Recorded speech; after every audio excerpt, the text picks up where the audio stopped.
भरपूर लोकांना असं वाटतं, की वजन कमी करायचं आहे म्हटल्यानंतर जिममध्ये जाऊन तासनतास ॲब्स मारावे लागतील किंवा ट्रेडमिलवरती पळावं लागेल किंवा कार्डिओ 2 तास तरी करावा लागेल. तर या पूर्ण गोष्टी मिथ आहेत.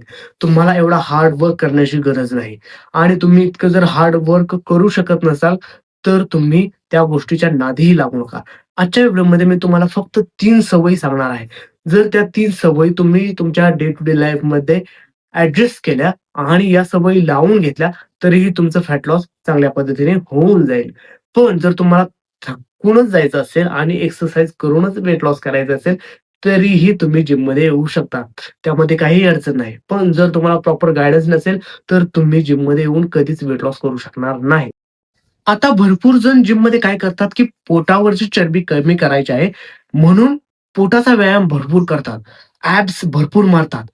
पण मी तुम्हाला सांगतो, ज्यावेळेस तुम्ही ॲब्स मारता किंवा पोटाचा एक्सरसाइज करता, त्यावेळेस पोटाची चरबी कमी होत नाही, तर तुमच्या पोटाच्या मसल्स बिल्ड होतात. जर तुम्हाला चरबी कमी करायची असेल, तर तुम्हाला तुमच्या संपूर्ण बॉडीची चरबी कमी करावी लागेल. उदाहरण घ्यायचं असेल, तर मी तुम्हाला सांगतो, जर एखाद्या स्विमिंग पूलमधलं तुम्ही पाणी काढायला गेला, तर एखाद्या कोपऱ्यातून जर तुम्ही स्विमिंग पूलमधलं पाणी काढत असाल, तर फक्त त्या एका कोपऱ्यातलंच पाणी कमी होत नाही. संपूर्ण स्विमिंग पूलमधलं पाणी कमी होतं. त्याच पद्धतीने आपल्या शरीरातील चरबी सगळीकडून समान कमी होते. फक्त आपल्या पोटावरती लास्टला का राहते? कारण तिथे साठा जास्त असतो. त्यामुळे आपल्या पोटावरती चरबी जास्त दिसून येते किंवा जास्त असते. बाकीच्या शरीरावरची चरबी कमी झाली तरी तिथे जास्त चरबी असते कारण तिथे साठाच भरपूर आहे. ही गोष्ट लक्षात ठेवा आणि चुकीच्या पद्धतीने ट्रेनिंग करू नका. चला तर मग आता आपण डायरेक्ट उपायांकडे वळूया. उपायामध्ये सगळ्यात पहिला उपाय जो आहे तो आहे कन्सिस्टन्स वॉकिंग. ज्यावेळेस तुम्ही कन्सिस्टंटली वर्क करता एखाद्या गोष्टीवरती, त्यावेळेस तुम्ही त्या गोष्टीमध्ये महारत हासिल करता किंवा त्या गोष्टीचे मास्टर बनून जाता. त्याच पद्धतीने जर तुम्हाला वजन कमी करायचं असेल, तर तुम्हाला दररोज 45 मिनिट वॉकिंग केली पाहिजे रनिंगच्या तुलनेत. कारण रनिंग ज्यावेळेस करता त्यावेळेस रिकव्हरी थोडीशी स्लो होते आणि रिकव्हरी स्लो झाल्यामुळे दुसऱ्या दिवशी किंवा जर तुम्ही रेग्युलर करत असाल तर एखादा दिवस कंटाळा येतो आणि तुम्ही त्या दिवशी रेस्ट घेता आणि तिथेच तुमची सगळ्यात मोठी चूक होते. कारण 1 दिवसाची रेस्ट कधी 2 दिवसावर जाते, कधी 3 दिवसावर जाते आणि कधी तुम्ही वर्कआउटचं बंद होता हे तुम्हालाही कळत नाही. त्यामुळे तुम्हाला कन्सिस्टंटली वॉकिंग करायचे आहे. आणि एक गोष्ट लक्षात ठेवा, कन्सिस्टन्सी अल्वेज बीट्स इंटेन्सिटी. काय म्हणतोय मी? Consistency always beats intensity. त्यामुळं तुम्हाला कन्सिस्टंट राहायचं आहे.